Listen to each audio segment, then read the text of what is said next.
Okay, we're recording. How you doing, everybody? This is Dennis Michelson. Welcome to the Science of Fantasy Football. Why the Science of Fantasy Football? Well, you get a meteorologist and a biologist together, and they are going to use the scientific method to make better use of statistics. And since fantasy football is a statistics-driven game, if you're using stats smarter, you are going to be more of a winner. It's guaranteed, folks. Not that difficult to understand the simple logic of the science of fantasy football. And joining me as he does each and every week, he is the fantasy professor. He's a real professor emeritus. It's John Bush. John, it's been a crazy off season, and Aaron Rodgers is still unemployed. Yeah, I don't know if that's good or bad. I haven't decided yet.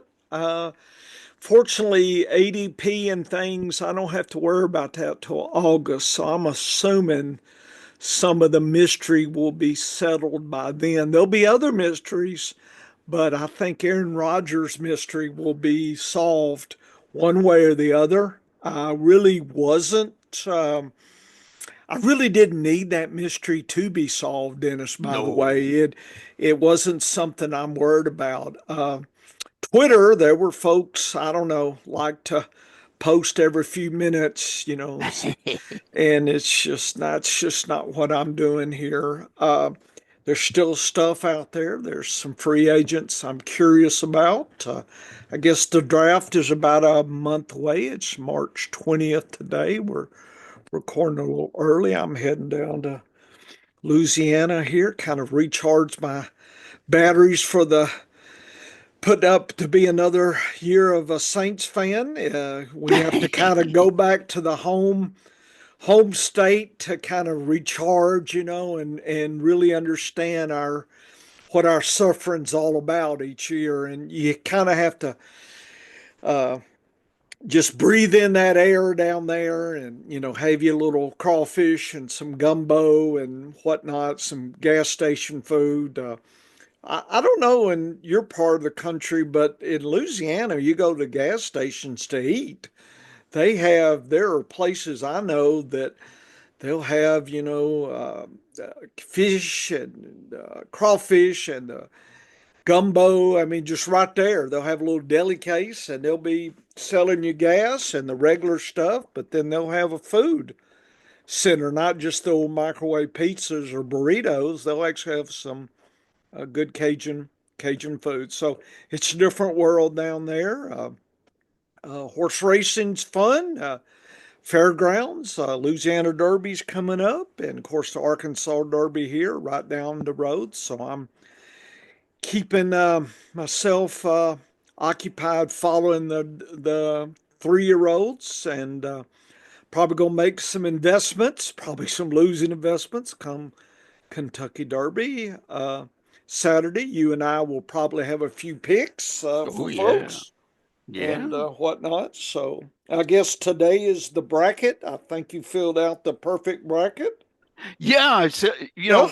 we're a few hours Is in is to Purdue in per, in is your Purdue team? has survived their first round game against High Point Okay. University. Well, that's good then. Yeah, they survived, so they're in the 32 now. They'll be there's really no nickname for the I was about to 32. say there's the Sweet 16, but Sweet what is it? 16 is the big key. No, Is the there's Sour 32 or I it's mean just the Survivor the 32. Survivor Yeah. 32. Yeah, Okay. you don't want to be one of the ones who's going out as the first 32. That That's just wouldn't be good. embarrassing. Yeah, that is embarrassing. But no, we survived round one. My bracket as Uh-huh. of 3:07 p.m.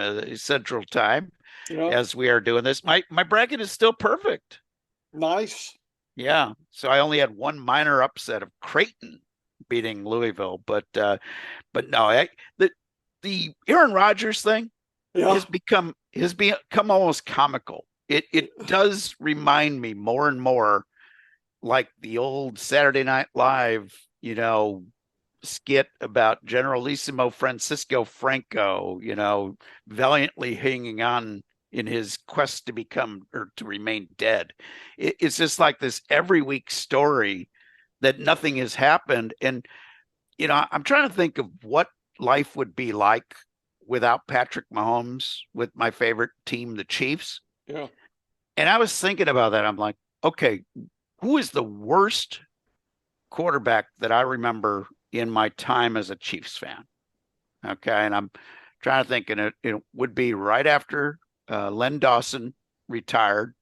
They had a year or two of Dawson's backup, who actually was surprisingly good when he would sub for Dawson when Dawson would get hurt back in the Hank Stram days. They had a guy by the name of Mike Livingston, who was a really solid college quarterback, came into the NFL, and he was a good substitute quarterback. But when he had to carry the load his whole self, it was pretty ugly. And I was thinking, if my team had that level of quarterback, would I want Aaron Rodgers, or would I be rooting for him not to be signed? And I'd be rooting for him not to be signed. I think his best days are so far behind him that I would rather, like, if I was a Pittsburgh Steelers fan, Yep. I'd be happier going into the season with Mason Rudolph and maybe a rookie that they got in the second round. Yeah. Maybe Jalen Milroe from Alabama, or Jackson Dart from Ole Miss. I'd be happy with one of those guys and Mason Rudolph, and go all season with Mason Rudolph as a starter, assuming you stay in the playoff hunt. I'd like that a whole lot better than Aaron Rodgers. So I don't get it, but I'm with you, Professor. I don't really care too much about what happens until I have to see how it juggles the teams. But I do have one team that I am drafting right now in best ball. Start three wide receivers, one quarterback, two running backs, three wide receivers, one tight end, one flex. Scored every week. 8 rounds in, my team consists of Josh Allen at quarterback, Ken Walker III, and Jalen Warren, my running backs. Malik Neighbors, AJ Brown, Mike Evans at wide receiver. Feel really good about my wide receivers. And how about this for tight ends? Sam Laporta and TJ Hawkinson. I don't need another tight end. So 8 rounds in, I'm feeling pretty good about my my one and only best ball team that I am investing a whole $3 in right now. But yeah, it's that time of the year where I think you'd have to be really crazy to be putting too much into drafts. And I see it on fantasy football Twitter all the time. I see guys that they'll post who their top player is so far, and I'll look, and it always shows like the number of dollars in play and stuff. And the total number of dollars that they've drafted leagues for will be over $1,000 already. And I'm like, man, that's crazy in March to be putting that much money on the line, because we know that we'll be better at drafting about 6 weeks before the season and on into the season. So we know that.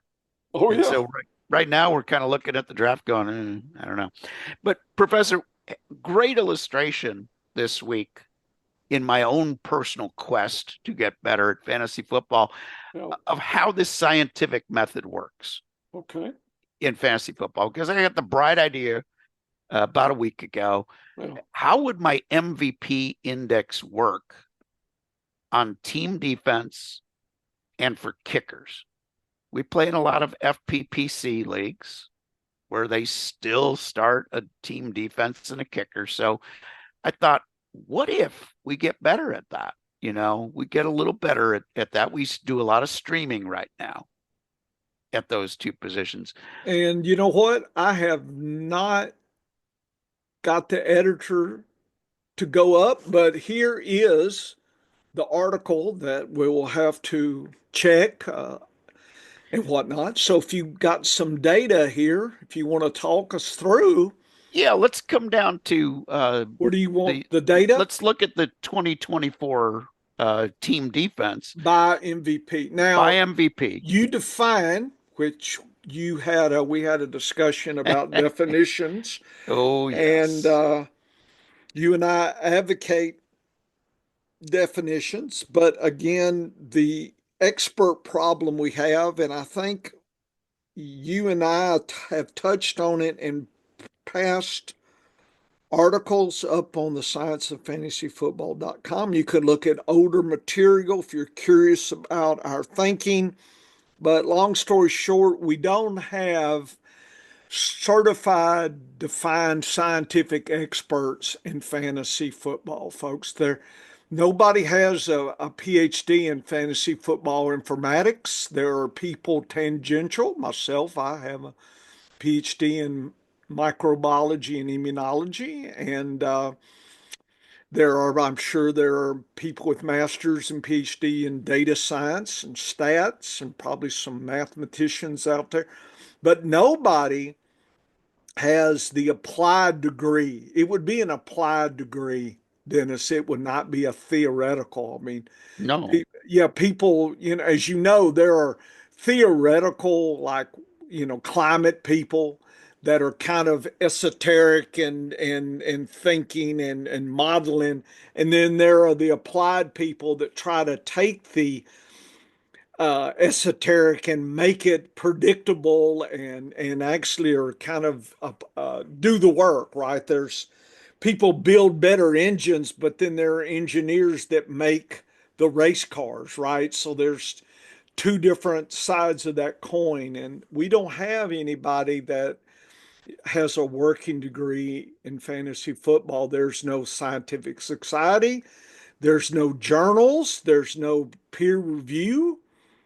Twitter is not peer review, folks. Oh, People no. flapping their chops about what they did last year. I don't know. Is it real? I don't know. I have no confidence in it, and I spend time doing my research and doing as much as I can. And I have Dennis looking over my shoulder when he does stuff. I also critique, but that's about it. And I don't know what the rest of the folks are doing. So just buyer beware on all the data studies you see out there. And anyway, Dennis defines it, and you can see he's got the list of how he's going to do this MVP uh, here. And historic mean, I guess, of about 7 points per game. Yep. And So, that and here's the thing where I'll be very critical of my own study. okay. Okay. But this is also how science works. Okay. Yeah, If you have a hypothesis that needs to be tested and you're really just not sure right. if it's going to be successful or not, if it's going to be something useful or not, Mm-hmm. it really doesn't make any sense to do a 6 or 10 year study. No, you want to do a little So sample. so Mm-hmm. this was a 2 year data Sample. sample Mm-hmm. that came out, and each year it came out pretty close to Yeah. just over 7 points on the average using those defensive scoring metrics. And it's a pet peeve of mine in anything that I do. Mm-hmm. If you don't define the terms, then you don't get a chance to claim success after the fact when you're right. Because in fantasy football, if I see somebody as a sleeper, oh, these are my top 5 sleepers, and I don't identify what I mean by sleeper, Anything could be a sleeper. I can adjust that definition Yeah. to meet the criteria after the fact. Yeah. It's called red boarding in horse Oh, racing tip yes. sheets. Yeah. And so, and I had a meteorologist that I was under training of years ago when I Yeah. first got into the business, and he was the local nighttime TV weather guy. So he did 5, 6, and 10. Okay. They had 3 broadcasts a day. He wasn't always the guy that was on there, but they did broadcast 5, 6, and 10 on the news. the following day, he would go ahead and show how successful that forecast was from the day before. Sounds reasonable, right? Yes. He'd adjust. It was standard practice to adjust the temperature forecast of the 5, 6, and 10 forecasts would all be different. And they'd all be different by 2 to 5 degrees every day. And then he'd come back the next day and grade the 5, 6, and 10 forecast, not against the temperature he set at 5, 6, and 10, but the best forecast, the most accurate forecast from the day before. And I looked at that, I said, that's cheating. I cannot believe that you're getting away with this. But that's what instilled in me this need to define things as I did here. And so if I write an article where I say top 5 sleepers, I'll define what I mean by sleeper. Is that 10 picks above ADP? Is that, whatever I decide sleeper is going to mean, I'm going to define it. And that's how I did it here for the team. And Dennis, just big picture, because there are no scientific societies, nobody can come back to repeat if you didn't define. And if people keep shifting, then no data can be looked at between people. And that in science would not work. We understand what a unit of time is, a unit of electricity, if you're an electrical engineer. Imagine they didn't know ohms or, wow. or voltage. And they just, no study would make sense. And so until that happens, people, well, I hit 20% of my sleepers from round one. And somebody, well, I did 50. What does that mean? I don't know, and so that's where we're at. And I see no changes in the horizon.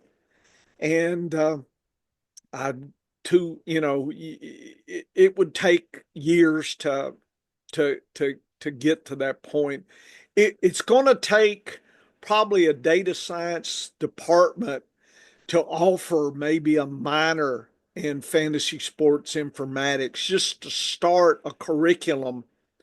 And I mean, maybe even a community college, sometimes things like that can start there.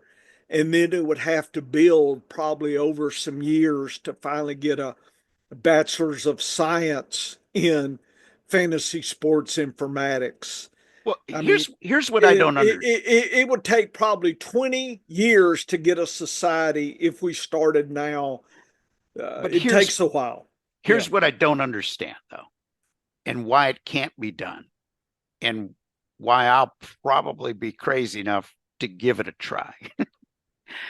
There is this group called the Fantasy Sports Writers of America. Yeah. Okay. So there is an established group of the leading people in the field and a lot of others. Okay. But wouldn't it be easy for a group such as FSWA to recruit just for a short little definitions meeting? And it wouldn't even need to be, it could be back and forth through email exchanges, whatever. But a simple questionnaire to define the top 10 terms used in fantasy football and to come up with a consensus of what those mean. What does it mean when we say a sleeper? Here's the definition. Here's the glossary from the FSWA football division that says, according to the experts that we got together,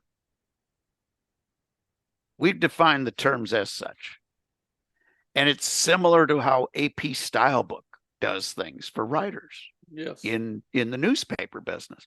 You have an established group that is trustworthy because they've been around and they're made up of some of the bigger names in the business. You get a sub working group that comes up with a list of things. And like I said, doesn't need to be every term, but let's start with the top 10. And we could do a search using AI and figure out what the 10 most used SEO words are in fantasy football.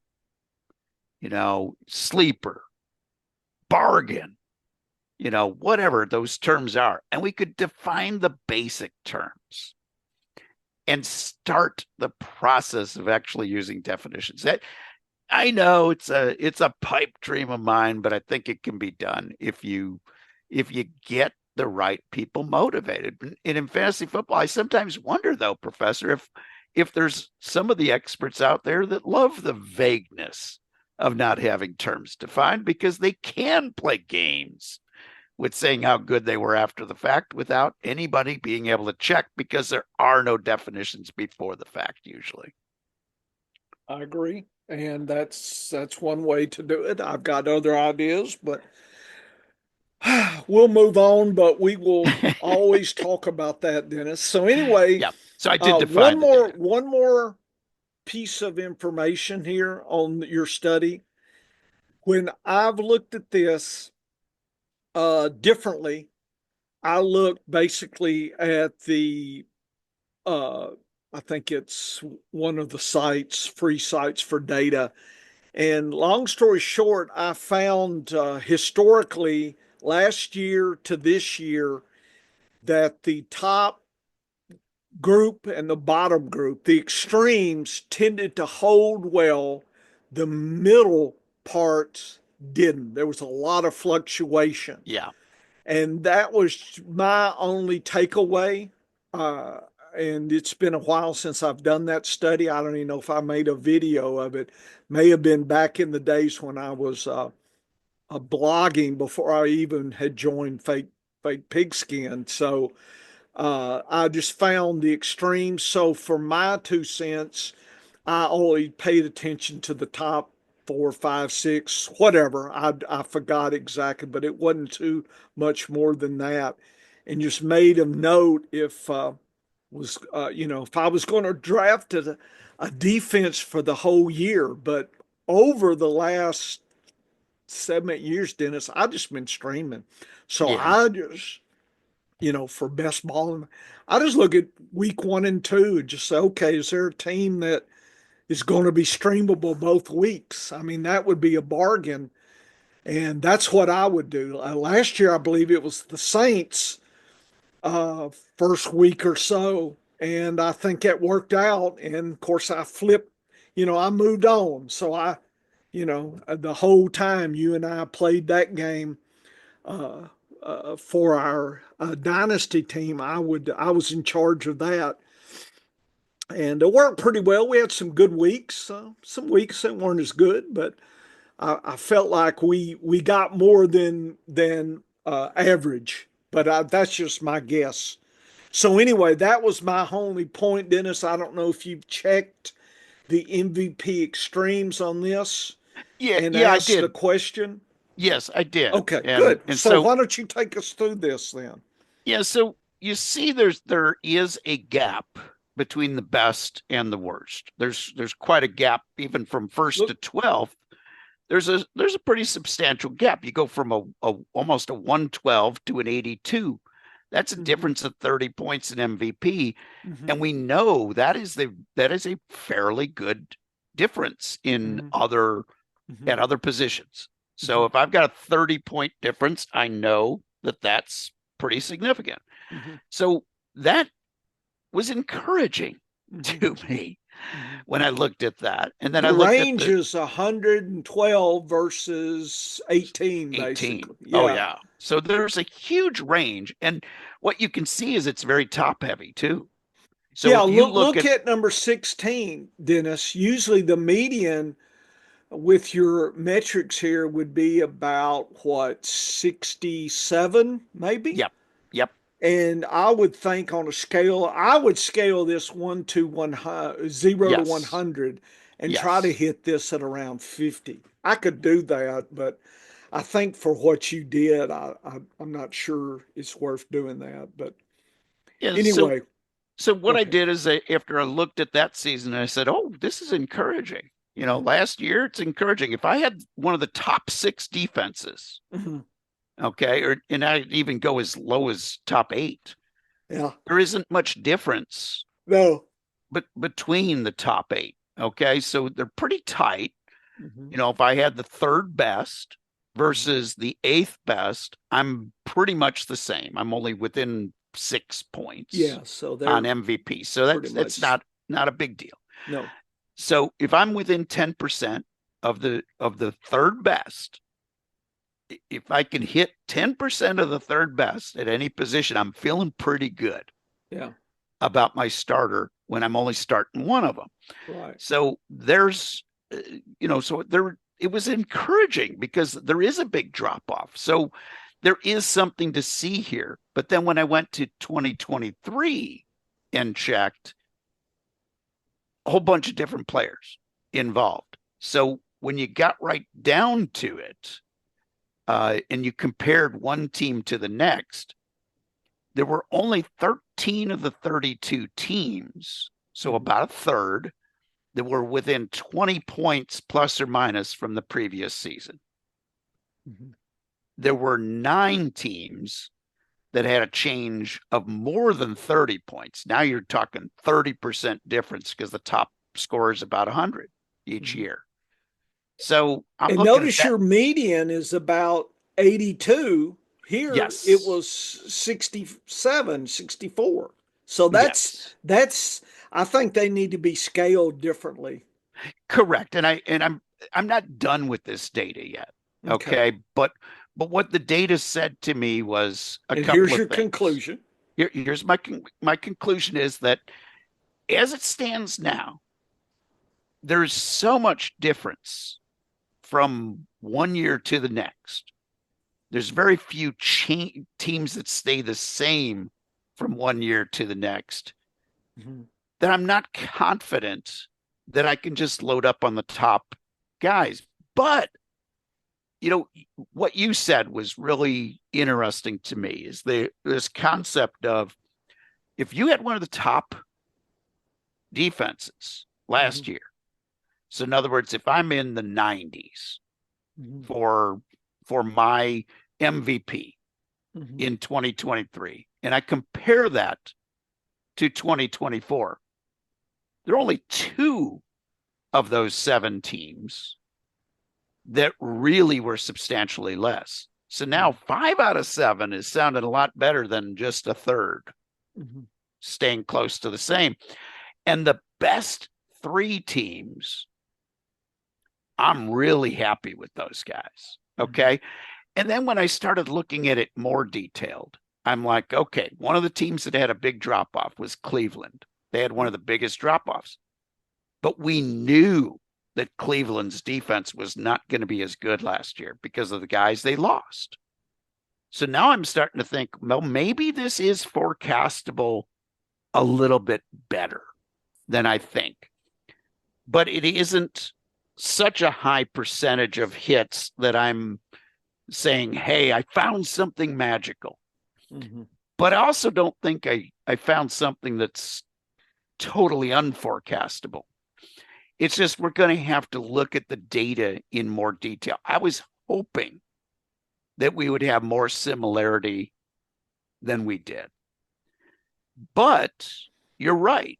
The very good and the very bad teams, if you look at the bottom 5 teams from last year or from 2023, and you compare them to the bottom 5 teams,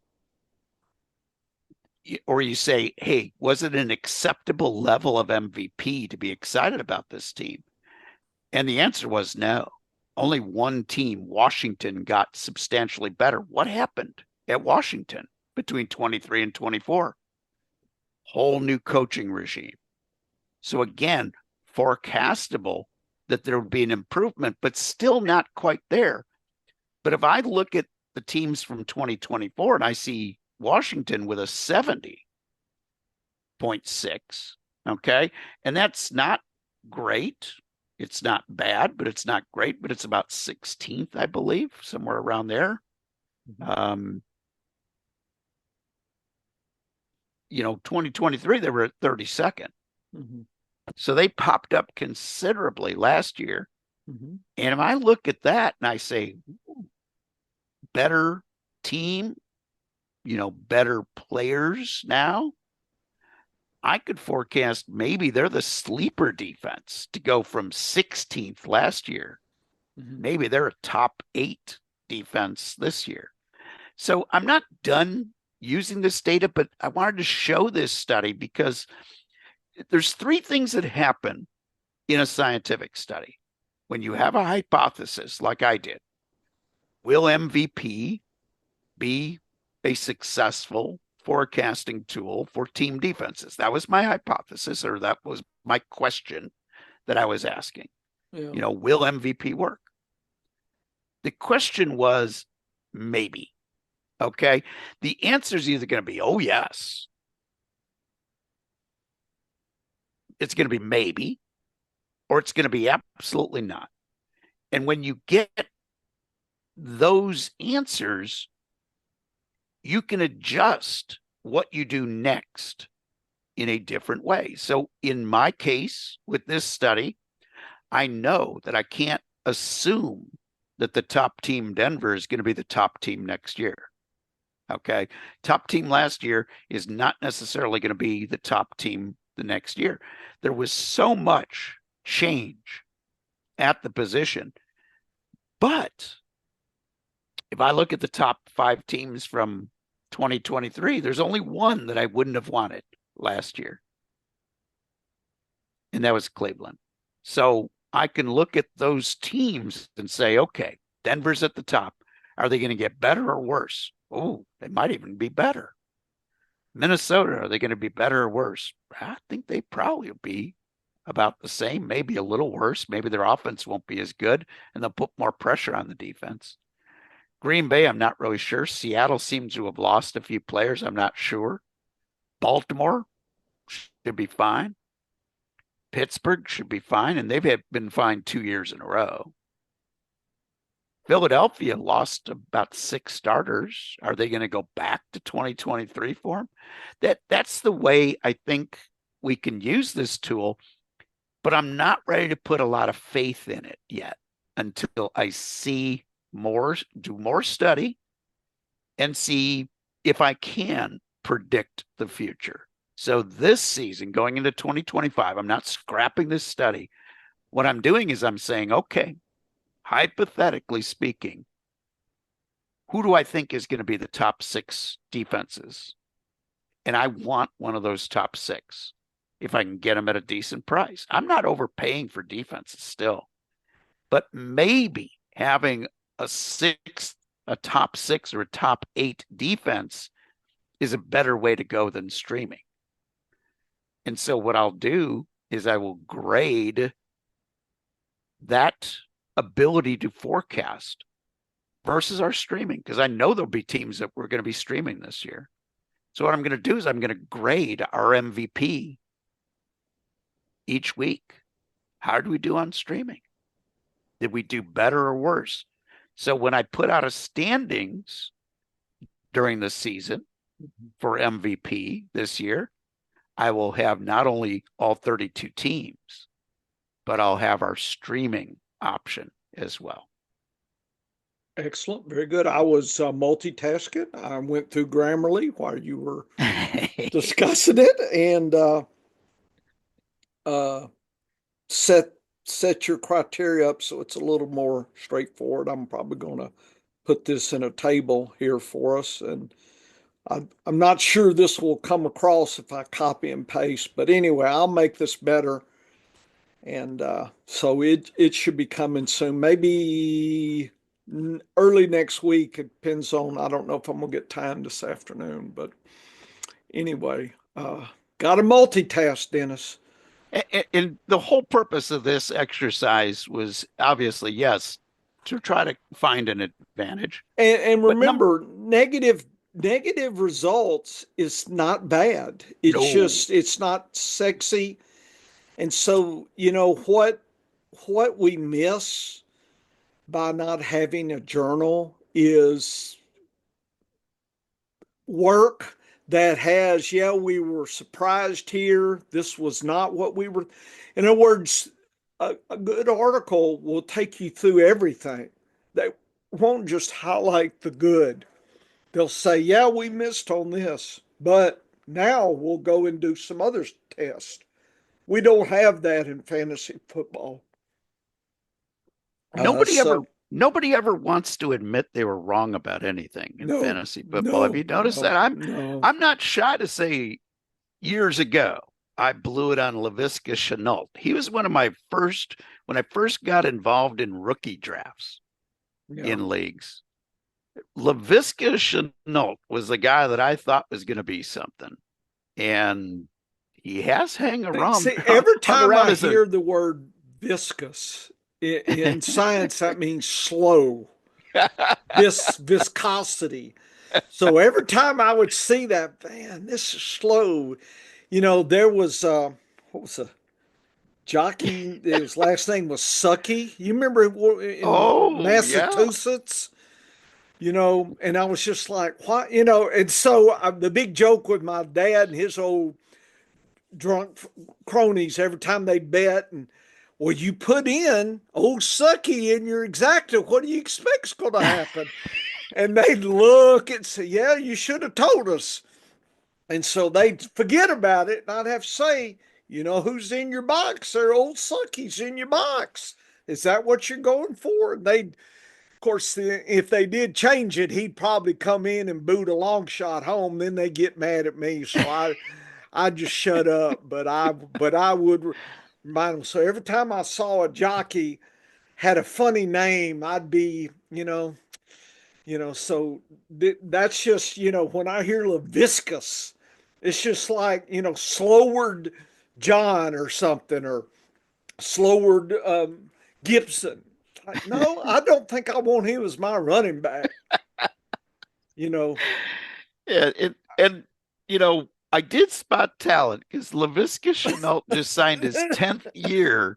He signed a contract to be around for his 10th year in the NFL. So okay, you don't hang around for 10 years unless you've okay, got some okay. kind of talent. I'm just But saying, he's Dennis, but I he's could never never draft him.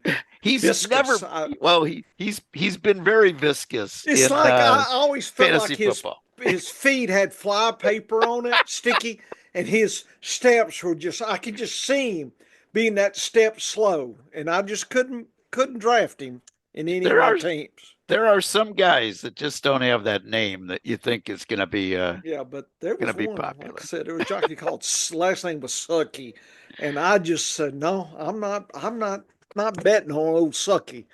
I just couldn't do it, Dennis. I just passed the race, you know.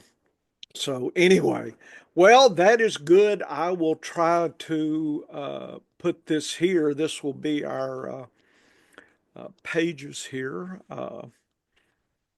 New page here. Sucky the jockey here. MVP defenses here.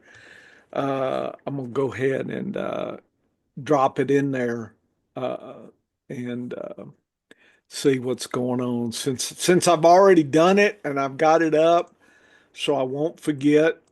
I'm gonna go ahead and see if it will line up here, and we will move on here. So at least if people want to see if it worked, yeah, I'm gonna go ahead and publish it, but I'll Wow, come that back in. actually looked okay. Yeah, it did. So now it's up there, Dennis. If you want to, I'll do a few things, but now I at least got it up there. If people the two or three that come to our site, because we don't hand feed people. I was just thinking the other day that, I probably should do it, but I refuse. I want you to work for the stuff here. We do enough. So anyway, you can go hang out at our site. There's a lot of stuff there, Dennis. If anybody's curious, if you've got spare time, uh, introduction to our laboratory, discussion about me, to my process and our 2022 season, 2023 weekly materials, MVP data discussion. There's 4 hours of videos on MVP. Dennis's MVP metric indexes. Dennis, you have the introducing the values, consistency, positional scarcity. I mean, this is gold right here. And it's, I would say people need to do that. So, folks, you need to do that. Here's some videos from last year and, ADP and end of the season stuff. I did all that from last year. You can look and get all that information. So there's a lot of stuff here, folks. I just, it may not be 100% obvious, but you need to spend some quality time here. Dennis had one I thought was interesting. Follow the patterns. Don't forget about this article. You should definitely check that out as well. So, anyway, those are some things that people should check out on our website here. And again, that was this is I should have showed that. So anyway, I just went through all this material here. You can find that here was MVP's his you're indexed in this. Look at all this stuff that you've written over the years, and people can check it out. So there's a lot of stuff for folks to check out, Dennis. So I would say this is what I'd be doing instead of goofing around. And you got to learn by looking at what some other folks do. My MVP index, I will I will always go ahead and give a tip of the hat uh, to the godfather of consistency in fantasy football, Bob Long. He's the guy that got me thinking along the lines of consistency in a different way. And I'm not saying that MVP is a better way of looking at it. It's just my way of looking at it. And, I'll let the user decide which one is more effective. I know this works for me. Just like Bob knows that his way of looking at consistency works for him. He's the godfather of consistency, for crying out loud. That's high praise in fantasy football, to be calling somebody the godfather of any concept, because this has been around for a long, long time, and he's the best at it when it comes to consistency. But my MVP, just a little different way of looking at that. I kind of like to think of it as consistency on steroids, because it is measuring the three things that we look at every week to see how a player does. And weekly values matter, folks, in fantasy football. It is a weekly game if you haven't figured that out already. And one of the other ways to look at weekly points is one that you came up with, Professor, that Bush index. And I encourage people to look at what you're doing with that, because I do believe the way you're attacking that is going to give folks a better understanding of another metric to combine with MVP and to get the best of both worlds. I think the comms will also, Oh, yeah. and the other stuff here. I have moved that data some more, Dennis. You haven't seen it. I don't know if we want to go into it today, but Sure, you, sure. okay. Let's Well, dive into some of that. yeah. So I'll set the table. I am spending a lot more time off season, really working on the Bush figure metric. That now I've got two flavors of it, and really tearing it down to see, the usefulness by position. And I'm still working through that. I've actually got to go back, and I thought I was done, but I'm not on tight ends and quarterbacks. But I've been pushing the running backs data, and Well, Dennis, you'll see the good and bad, and I think what's interesting, and anything is, any day you get is more. You're more educated than you were before the study.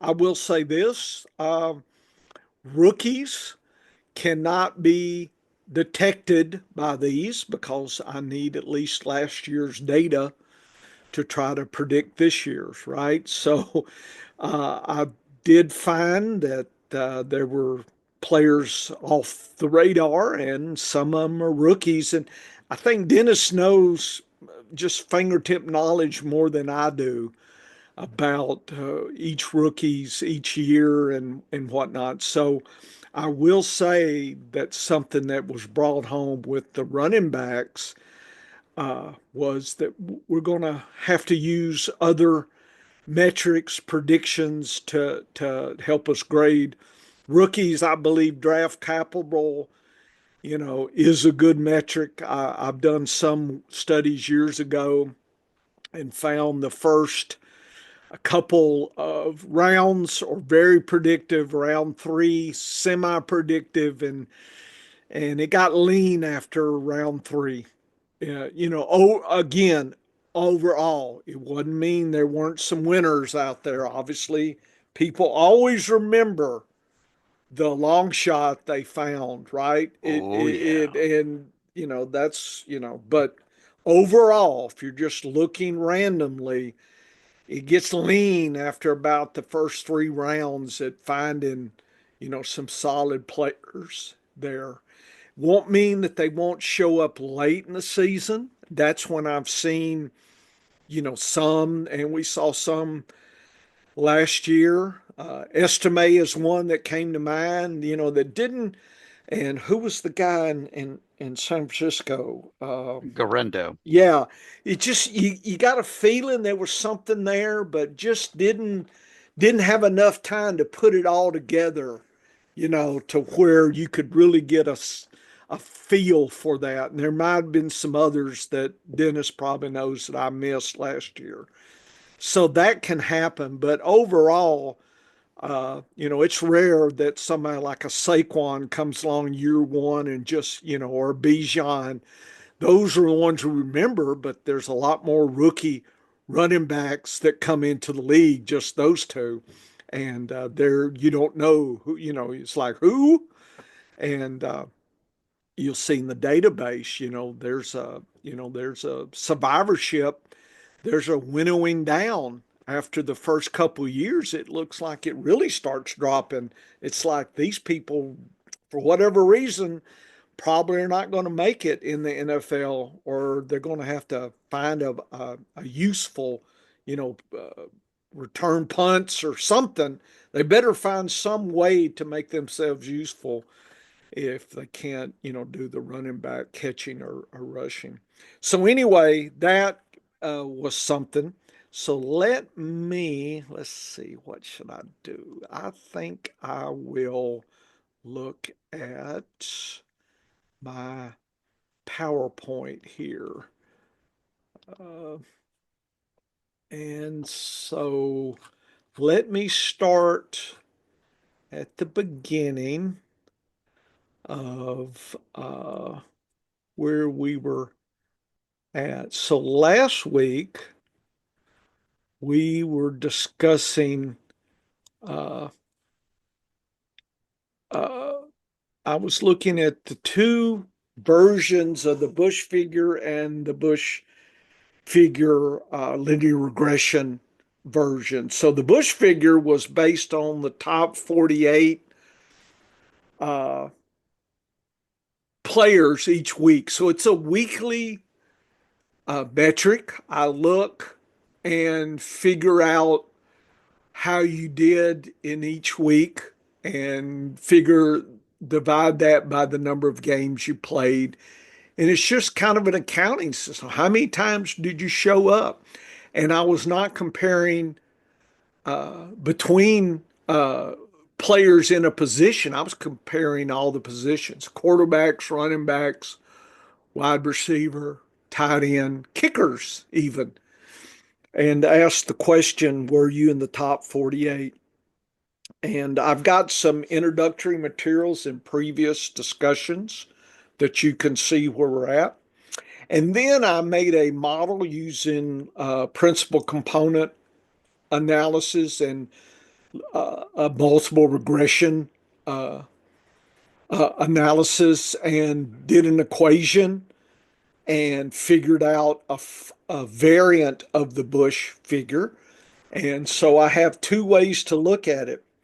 And Dennis and I, we tore down uh, the uh, metrics from last year. It's a little hard to see some of this data, but in 2024, the regular Bush figure, Gibbs was number one, but the LR version, Kamara was number one. Wow. And so Gibbs was number 2, 4, 5 in the LR, and he was number one in the other. So, you know, different ranks, and some are here, some are there. But anyway, the top 12 are in green, next 12 are in orange, and the final 12 of the top 36 at the end of the season in yellow. So you can just see, and I scaled those on a scale of 1 to 100 here. So you can look at the actual scale.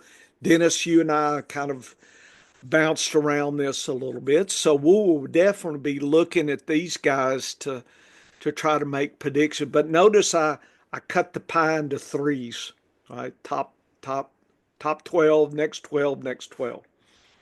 And then we looked at this data where I looked at 2023's data, and that was here's the LR version. So this was the end of the season 2023, top 12, next 12, next 12, and the actual end of the season 2024. And I kept the colors. So green to green, they were top 12 in 2023. They were top 12 2024. And so we looked at that. Here is the slice method and the top 12, and here's in green. And then here was the next, and here was the next, and so forth. So you see that, and if there's no name, that means it was he was completely out. So Moster was out of the top 36, right? Etienne was out, Mick Chubb was out, Moster was out by this method. So anyway, we had that data to look at, and uh, uh, these were players that were missed that were actually in the top 36 that were not predictable by 2023's data. So I don't know how many of these. I think Bucky is a rookie, right? Number 18. Bucky's a rookie, and Chase, Tracy is a rookie. yeah, Chase Brown was a rookie, or no? He was No, he second was year. second year, but he didn't play much first year. So completely had Tony Jones. I don't even know who he come. He subbed a couple of games for New Orleans late. Yeah, and then Kareem Hunt was a surprise, really was. Of the games he played. I didn't say he played all the games, but and then here were some others that did better than the models would predict. So it's not perfect by any means, Dennis. So these were the outs here, and you could look and see. But last year, notice that I missed the 15th, 16th, 18th, 20. So I didn't miss any of the top 12. I captured them No, in the top. So there, so how do we grade that? So that was something I was trying to do as well. So long story short, I have done 2022 to predict 2023, and wasn't as good as I wanted, but we got data, and we see some of the players that were out. Kerwin Williams, was he a rookie that year, no, 2023? second year, same as A Chase Chain, Brown, where he didn't play much. Both of those guys didn't play much their rookie years. A A Shane, Chain was a rookie, yeah, rookie. but Gibbs was a Williams rookie. Gibbs was a rookie. What about White? White was not, Yeah, but he did not play a as lot. much the previous year Yeah, either. Yeah. yeah. James Cook, was he a rookie? No, he was second year, but again, split the backfield the year before. Hmm. So anyway, we missed some good ones this year, but a couple of those were rookies. A. But Shane and Gibbs, even the ones that were missed and in missed that by top both too. missed in the top 20 Yeah. were predictable based on opportunity. Because remember, we were all over Kyron Williams. Mm-hmm. We were expecting great things out of Jahmyr Gibbs. We were expecting a great season out of Rashad White.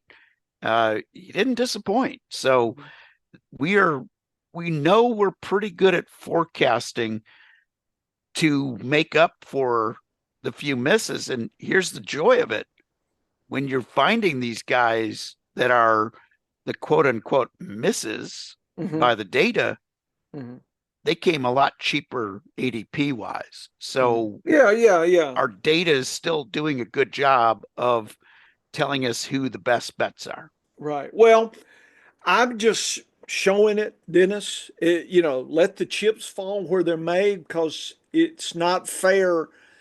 It's not smart for us to try to wish something. So, folks, I actually did uh, 2021 to predict 2022. I did 2020 to predict 2021. I did 19 to predict 2020. So, Dennis, I've done 5 years. And let me show you a numeric version. This is a little bit complex table here. And this is where we're at today. And by the way, when I say I've got to go back to tight ends and quarterbacks, I want to have this table for them as well. So I'm not sure the best way for us to look at it, but let's let's start at the bottom out of the top 36. So using the LR method out of the top 36, players that were the top 12 the next year in 2020 Wow. through, we 100% next the year before 67, 75, 83, 58. So our worst year was 19 and 20. With the Bush Slice version, it was 167, 75, 75, 67. So overall, the average of 5 years is 77%. And that's including rookies or even those that were not really played their first year. Yeah. So that we have an accuracy there. So the accuracy of the players that ended up the next year being 12th to 13th to 24th and then 25th to 36th, and you could see by then we're below 50%, around 40%. So I guess what I'm trying to say is that tells me that it's trying to predict those. It's going to be kind of hard to predict those players there. I don't know why you'd want to predict the. Everybody wants the top, the best, right? We want to predict the top 12, and then the next 12, and then the next. So these this method doesn't work 100% in all slices, right? But the good news, 77% in the top 12. And like I said, last year we hit them. There was 8 of the top 12 were in the first 12 that for last year, the year before. That's what that means. So in Wow. 2023, the top 12, we looked in 2024, 8 of them were there. So they came across. Okay.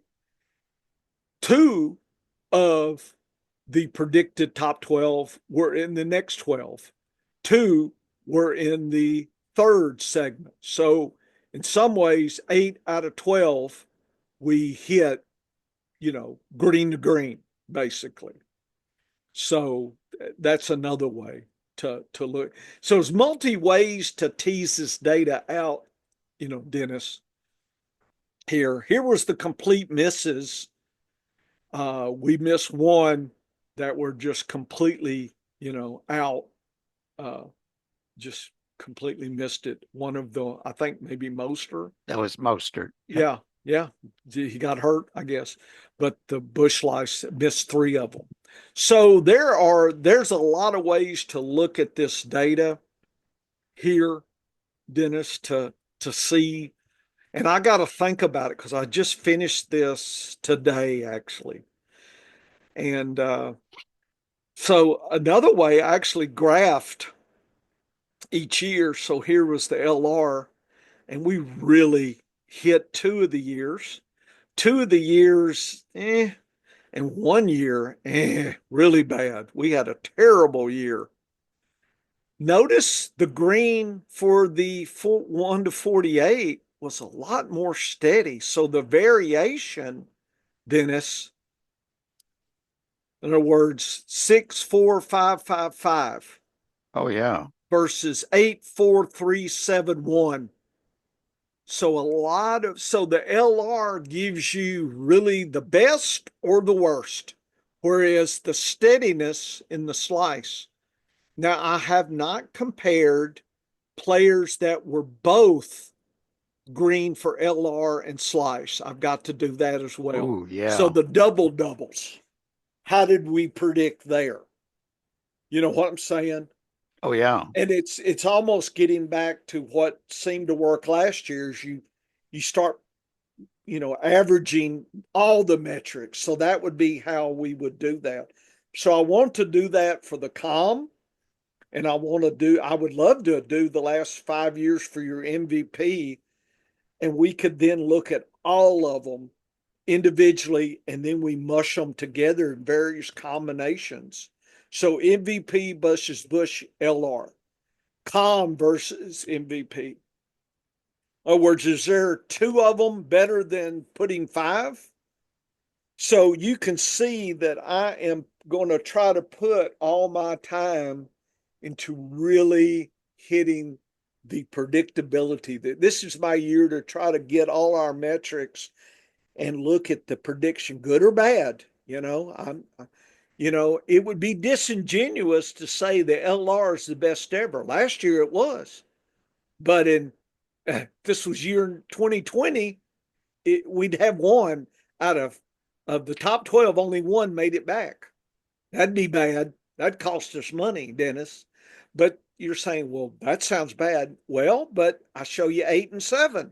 That sounds good. What this tells me is be prepared for variation. And what was it about the ones that failed, right? What did we miss? So if you look at this section of the top 12, this is the division. 5 were completely out of the money, Dennis, in the white. So 5 out of 12. The other 7 were in the money in the top 36. See, that's another way we can look at that. We can add these, so that is 7. This is 10. This is 7. This is 10. This is 11. So 11, 10, 10, 7, and 7. So of the top 12, 7, the worst we did were in the top 36 the next year. So it allows us to focus on, the players, the years. Was there something about last year in 2021? Was there something going on that we need to pay attention? I don't know what that is. Were there sucky rookies? You know what I'm saying? That didn't, Yeah. I need to go back and look at that.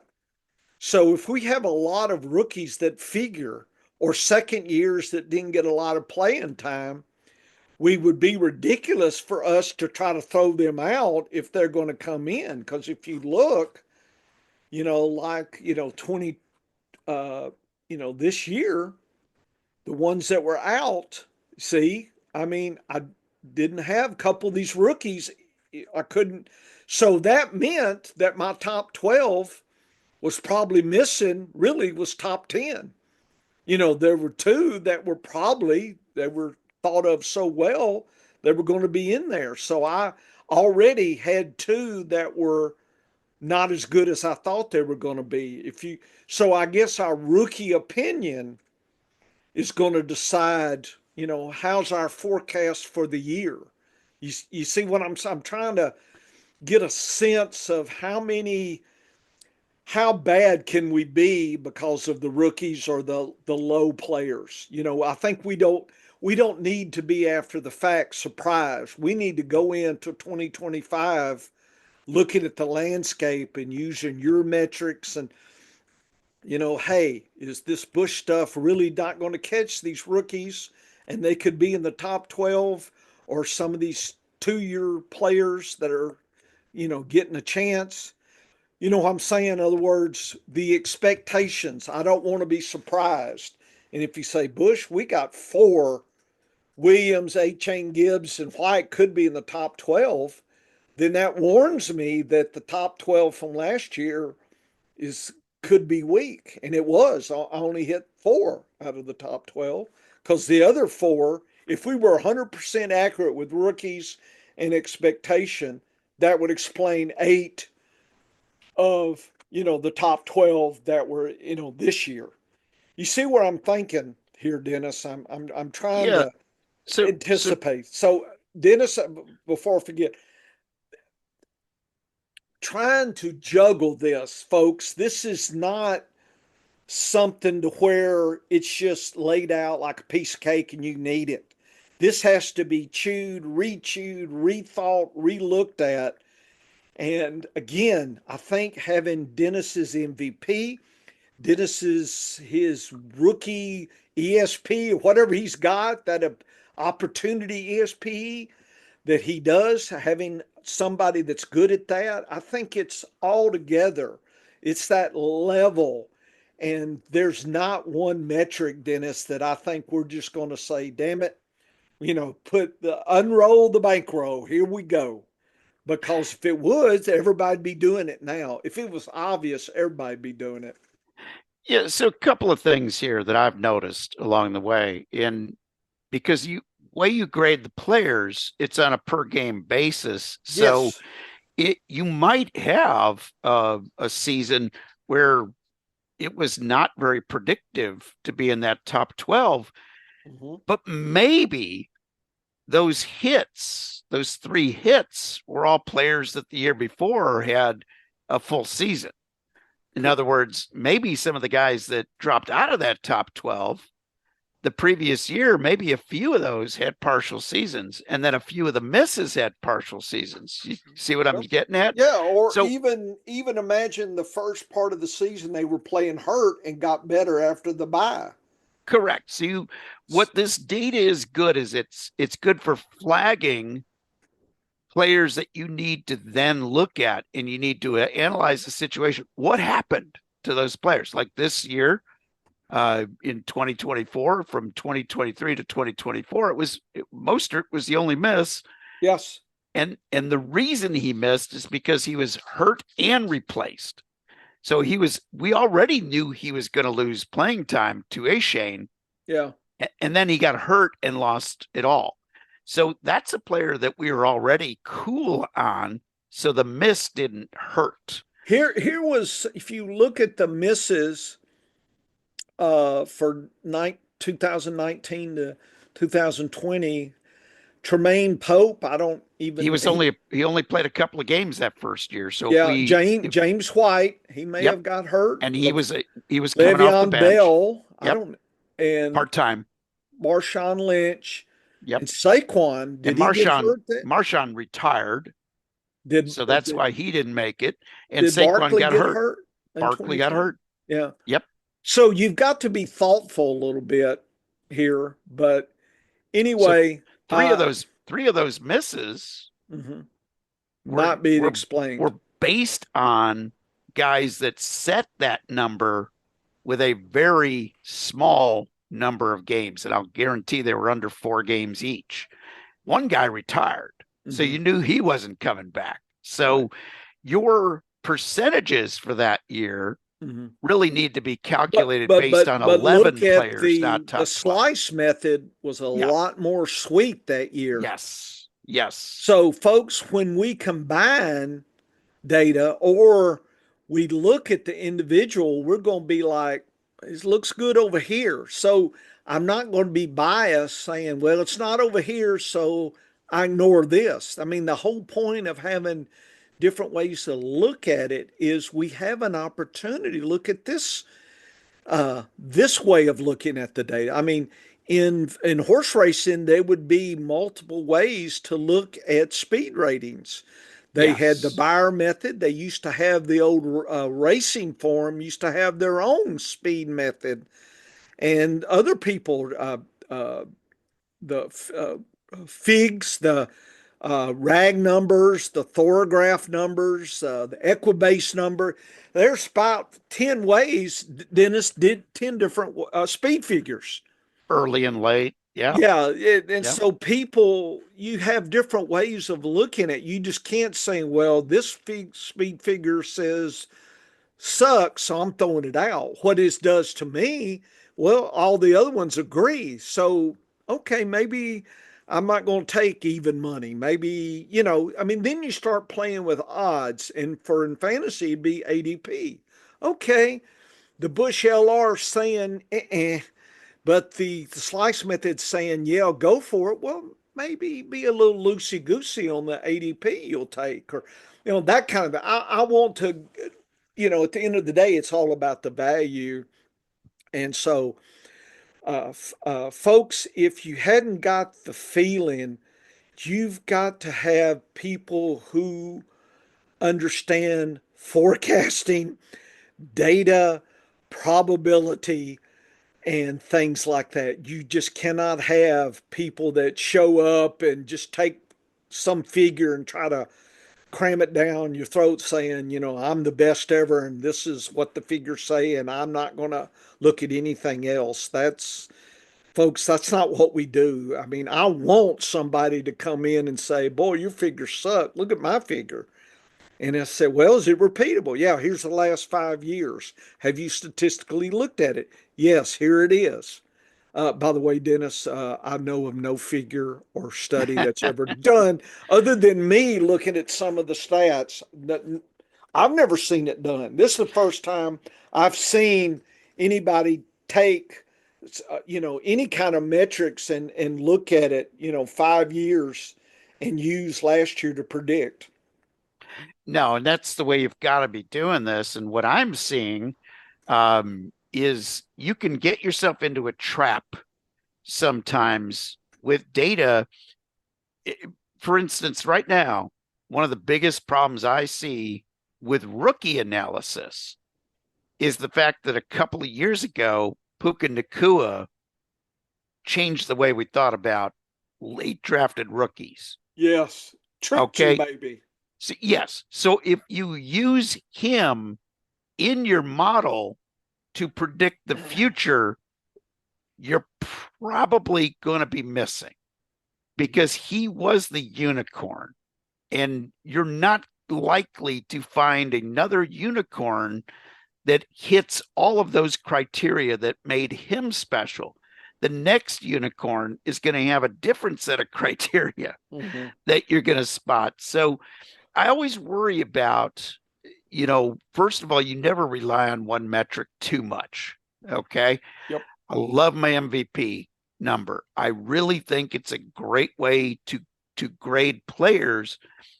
But when it comes to making the draft pick, I want a guy who's been proven with as many metrics as possible. And look at this year, 2020, 21. Man, we were on fire, Yes.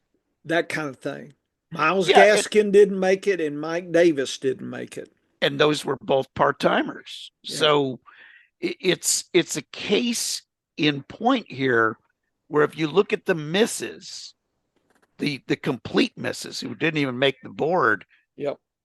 you wouldn't even have been on those players in the first place. And here was the players missed Uh, I don't even know who Antonio Williams Another is. part-timer. James And James Robinson, Robinson was a nobody rookie. He yeah, was a rookie, and he was an undrafted free agent rookie at that. yeah. Montgomery was Montgomery there. was a rookie that year. Taylor, was he a rookie in Taylor might have been a rookie 2021? that year. Yeah, Yes. Gaskins. Gaskin was not a rookie, but he was a part-timer the year Yeah, did before. I forget to put him?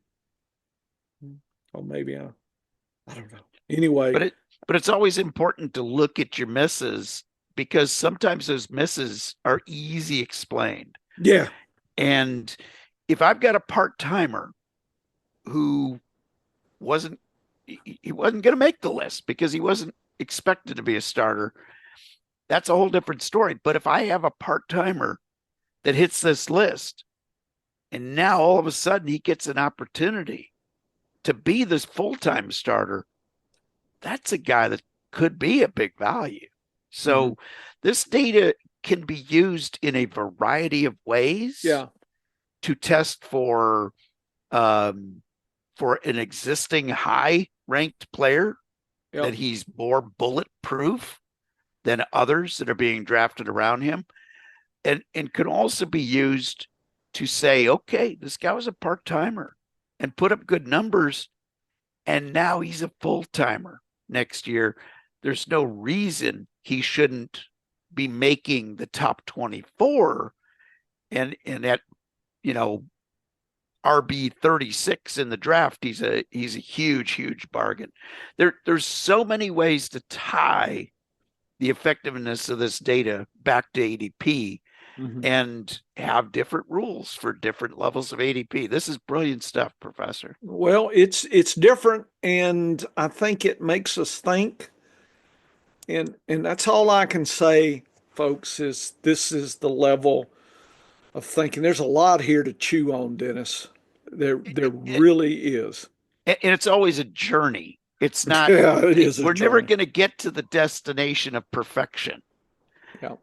but with refinement, we can get to the destination of very good. And that's where we need to be in fantasy football. But, Professor, again, brilliant work on this Bush number.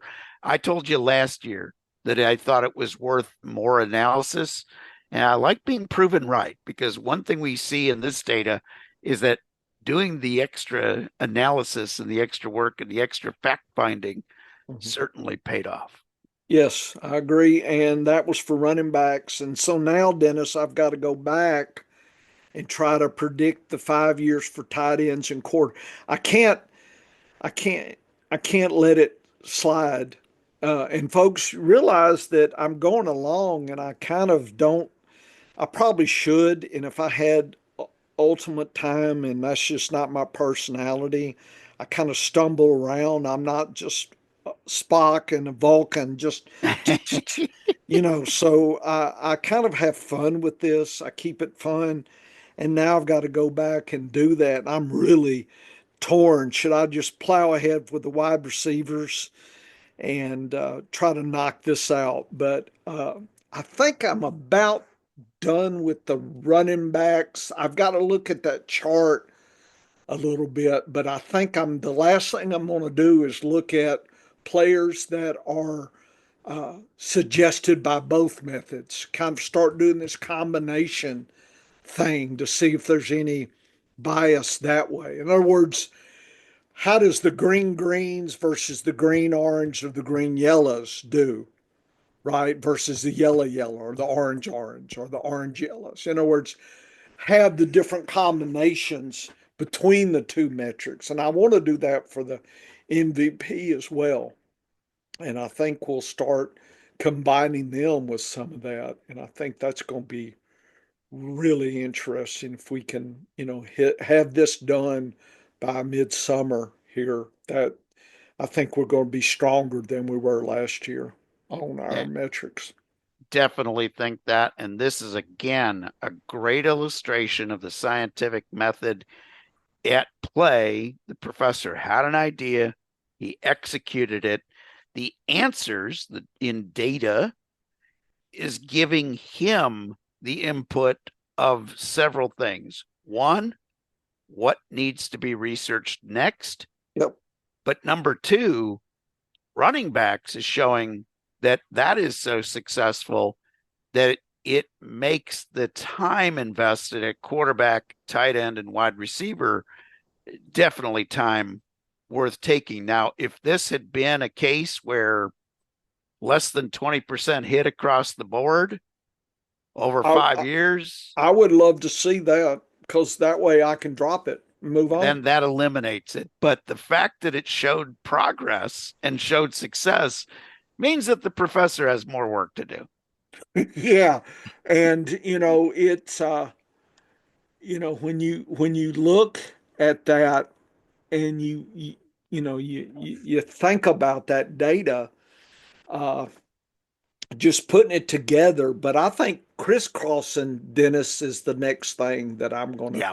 And then when we have your MVP, I would really, I don't know how many years you've gone back, but if you can, you know, uh, I don't know how far your MVP, but I would, as far back as you got, I definitely want to spend some time doing it this way. So I've done them all the same way. May not be the best way, that chart, but at least it's a way to try to gauge it. And I want to try to do that. Your top 12 MVP from last year, the next 12 and the next 12. How good are you? Do you hit in next year's top 12? I know rookies and things may not be predictable, but just how far do you go? And like I said, the LR is 77% average over 5 years. The other one is 77%. The orange is 73 and the Bush number is 60 something. So right there, I noticed that the slicing gets a little weaker if you look at the top 24 from last year, Dennis, because in other words, the top 24 with the LR is about 70% or better. With the Bush, it's starting to be in the 60s, so it's 77, 60. And the top 36, it is the last segment is 38 and 40. So it looks like that the Bush right now it's like at 60 and 40, so dropping by 20%. And the Bush LR goes from 77, 73, and then that last 12, 38%. So it really dropped down. You almost lost half your predictive power in Wow. that. Yeah, so it's almost like, we need to maybe just look at the top 24 with the LR. See, that's the kind of thing. I don't want to spend time where there's no gold. So that's my take home right at this moment. Could change next week. Who knows? And head on over to the scienceoffantasyfootball.com. Check out all of the articles about MVP. Check out the information about the Bush Index. And There's a little bit, and there's a most of little the bit. other stuff, folks, is just I'm recording it. I hadn't even put it out in my process videos yet. I'm just Dennis. Nobody's paying me. I'm not in any hurry. I mean, so if somebody's got to know this, if you set me up some more money, I will narrate you my data, and but nobody's into it that much. The big wheeler dealers, I don't know what they're doing, but I don't know what are these people that bet 1,000 a league do. What kind of metrics are they? Is it secret stuff, Dennis? Are we just the dummies? It could be secret stuff or it could be just going from the cuff. I'm Well, telling I you, hope I there, couldn't do that. there's a lot of folks in fantasy football who I think just make it up as they go along. Some are have that Rain Man effect where they're just Down they here, Dennis, being married for 35 years, let me tell you, my wife would tan my hide if I spent $1,000 a league in 40 leagues. Oh, woo. I'd be out at the no-tell motels where I'd be living. Me and Yeah. I'd be be Breaking Bad, Dennis, having to make my own crack to make my money. Well, here's the key, Professor. Both of us are smart enough Yeah, to to marry, realize, we married well. I married know. well, and to understand that in order to keep from having that Scenario. You and situation the odd change, couple at the no-tell motel. Yeah. we Crank and certain crack. That's what we'll we be. Instead of we thunder and lightning, we'll be crank and crack. we certainly have to behave ourselves. Yeah. That's for sure. But head on over to the scienceoffantasyfootball.com. Lots for you to check out as we work our way through the learning season and the research season. And of course, come back here next week for another edition of the Science of Fantasy Football. Dennis, we will, if we are crank and crack, we will use the Chiefs red and yellow to make our drugs there like they did. Breaking Bad was blue. You remember? I don't know if you saw Breaking Bad, Oh, yeah. but ours will be the Chiefs colors. In your honor, we'll do that. Woo woo. So get to work, folks. That was good stuff. Chiefs colors there. Oh, my goodness. Well, we got to pick a winner. Yeah, we gotta pick a winner, Got to all right. pick a winner. We gotta And pick a winner. yeah, Yeah, but that was there you good, go. man. That was Crank good. and crank and crack. Crank and Crack, not to Yeah. be confused with Thunder and Sonic Lightner, and Knuckles and Sonic. Knuckles and Yes. Sonic. Yeah. Yeah. Crank and Oh my crack. God, that's crazy. There's That been is some crazy. there at the all jail fantasy football league. Let me tell you, it's been bad. Ooh, man. Okay, I better stop before we get into trouble.